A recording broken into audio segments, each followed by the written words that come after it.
Everyone, today I'm going to share with you a few exercises that will help you a lot in your trigeminal neurological pain. Here, trigeminal neuralgia is basically a problem related to your nervous system in which you find difficulty while chewing something or doing any facial movement. I'm sharing this video for all those people who is having this problem because I know about this disease and I also know about the intensity of pain the people used to wear around, during this.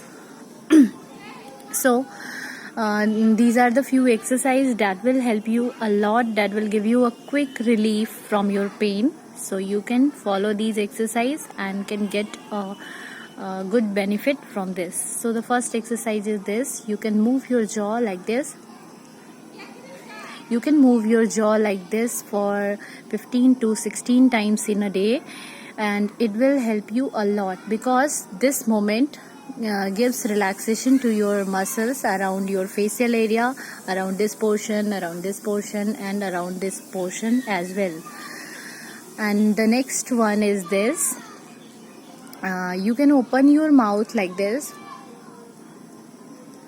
You can also repeat this exercise for 16 to 17 times in a day, or it depends on the level of your pain.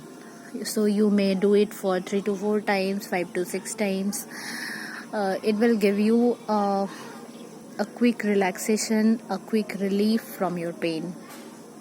And now the third one is that you should do meditation for at least 3 to 4 minutes in a day.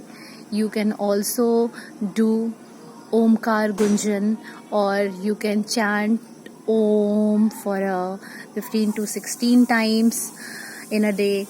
And these all are the exercises that will help you a lot, because according to me there is no such remedy for trigeminal neuralgia. The doctor will prescribe you some painkiller as well as some medicines that will help you, but for a short duration of a time. So for a longer duration of time, you can do this exercise. You can get the benefit from this exercise. I am sharing this video with you just because I am also having this problem since from past 9 years, but unfortunately I know about this problem from a few years, because I was not aware about this problem. Even I was not aware about this term. Many of the doctors in India also don't know about this disease, and that's why they will send you to the ENT specialist or any eye specialist, nose specialist, and ultimately you will not find any kind of solution, and you will find yourself as a helpless person. Because according to my point of view, according to my experience, there is no permanent cure of this disease. So by doing this exercise, you can heal yourself. So I hope you would like this video and you will do it on a regular basis for getting a good benefit from this pain. So thank you.